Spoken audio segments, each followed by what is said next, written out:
আসসালামু আলাইকুম। শেখ হাসিনার পতনের পর আয়নাঘর আবার আলোচনায় উঠে এসেছে। সেখান থেকে ইতিপূর্বে 3জন বন্দী মুক্তি পেয়েছেন। গত 2 দিন রাজধানীর কচুক্ষেতে আওয়ামী লীগ সরকারের আমলে গুম হওয়া মানুষের খোঁজে ভিড় জমাচ্ছেন সদস্যরা। বাংলাদেশে প্রতিরক্ষা বাহিনীর কাউন্টার টেরোরিজম ইন্টেলিজেন্স ব্যুরো দ্বারা পরিচালিত একটি গোপন আটক কেন্দ্রের নাম আয়নাঘর। ধারণা করা হয় এখানে কমপক্ষে 16টি কক্ষ রয়েছে, যেখানে একসঙ্গে 30 বন্দী রাখার সক্ষমতা রয়েছে। আয়নাঘরটি বাংলাদেশের ঢাকা সেনানিবাস এলাকায় অবস্থিত বলে ধারণা করা হয়। সুইডেন ভিত্তিক স্বাধীন নিউজ পোর্টাল নেত্র নিউজের একটি অনুসন্ধানী হুইসেল ব্লোয়ার প্রতিবেদন প্রকাশ করে যে অভিযোগ করা হয় যে বাংলাদেশের কর্মকর্তারা আয়নাঘরে বলপূর্বক গুমের শিকারদের আটক ও নির্যাতন করেছে। সুইডেন ভিত্তিক নিউজ পোর্টাল গোপন কারাগারের সম্ভাব্য অবস্থানও প্রকাশ করেছে, সেখানে বলপূর্বক গুমের শিকার ব্যক্তিদের বাংলাদেশে রাখা হয়েছে বলে ধারণা করা হয়। প্রতিবেদনটি বলপূর্বক গুমের শিকার 2 ব্যক্তি হাসিনুর রহমান এবং শেখ মোহাম্মদ সেলিমের অন দ্য রেকর্ড অ্যাকাউন্টের উপর ভিত্তি করে তৈরি করা হয়েছে, যারা বলেছেন যে তাদের ঢাকার কেন্দ্রস্থলে অবস্থিত কারাগারের ভিতর রাখা হয়েছিল। ভারতের জি নিউজের প্রতিবেদনে বলা হয়েছে, আয়নাঘর শুনতে যতটা সাদামাটা ততটাই রহস্যময়। শেখ হাসিনার আমলে তৈরি এই আয়নাঘরে রাখা হতো গুম করে রাখা মানুষদেরকে। আলো বাতাসহীন একটি কক্ষ, সেখানে সারাক্ষণ ঘর ঘুরিয়ে চলে ফ্যান। কাদের রাখা হতো এই আয়নাঘরে? শেখ হাসিনার আমলে বিরোধী দলের বহু নেতাকর্মী নিখোঁজ হয়ে গেছে। তারা কোথায়? তাদের কোনো খোঁজ নেই। এমনকি সেনাবাহিনীর লোকজন রয়েছেন ওই তালিকায়।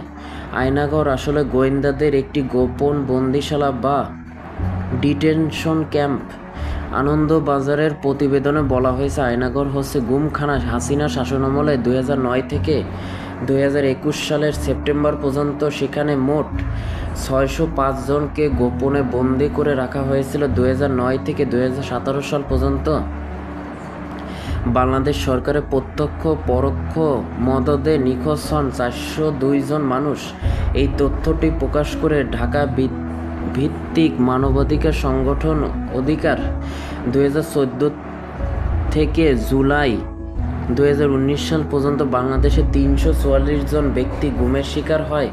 তাদের মধ্যে 40 জন ব্যক্তিকে মৃত অবস্থায় পাওয়া যায়, 66 জনকে সরকারি হেফাজতে গ্রেপ্তার অবস্থায় পাওয়া গেছে এবং আইন ও সালিশ কেন্দ্রের তথ্যমতে 203 জন এখনও গুম রয়েছেন, যারা দীর্ঘদিন গুম থাকার পর ফিরে আসেন। তারা গুমের ব্যাপারে মৌন অবলম্বন করেন। ধারণা করা হয় এসব মানুষদের গুম করে রাখা হয় আয়নাঘরে। আয়নাঘরে যারা বন্দী থেকেছেন তাদের মধ্যে রয়েছেন নর্দার্ন বিশ্ববিদ্যালয়ের সাবেক অধ্যাপক শিক্ষাবিদ মোবাশ্বের হাসান, সাবেক রাষ্ট্রদূত মারুফ জামান, ব্যবসায়ী অনিরুদ্ধ কুমার রায়। এছাড়াও আয়নাঘর থেকে সম্প্রতি ছাড়া পেয়েছেন বাংলাদেশি ব্যারিস্টার এবং জামায়াতে ইসলামী নেতা মীর কাসেম আলীর ছেলে মীর আহমদ বিন কাসেম, সাবেক সামরিক জেনারেল এবং জামায়াতে ইসলামী নেতা গোলাম আজমের ছেলে আবদুল্লাহিল আমান আজমি। পার্বত্য চট্টগ্রামের রাজনৈতিক সংগঠন ইউপিডিএফের মুখপাত্র মাইকেল চাকমা বিচার বহির্ভূত হত্যাকাণ্ড সহ এইসব ঘটনার জন্য জাতিসংঘ ও বিভিন্ন মানবাধিকার রক্ষাকারী সংস্থা যেমন human rights watch, Amnesty international তৎকালীন বাংলাদেশ সরকারকে নিন্দা প্রস্তাব জানায়। এ সময় গুম হয়ে যাওয়া পরিবারের সদস্যরা মায়ের ডাক নামে একটি প্ল্যাটফর্ম তৈরি করেন। এখানে যাদের পরিবারের সদস্যরা বাংলাদেশে 2009 সাল থেকে আজ পর্যন্ত আওয়ামী লীগ নেতৃত্বাধীন সরকারের শাসনামলে সরকারি সংস্থা কর্তৃক বলপূর্বক গুমের শিকার হয়েছে, সে ঘটনাসমূহকে সামনে আনার জন্য এই সংগঠনের সৃষ্টি হয়। বাংলাদেশের বেসরকারি একটি সংবাদ মাধ্যম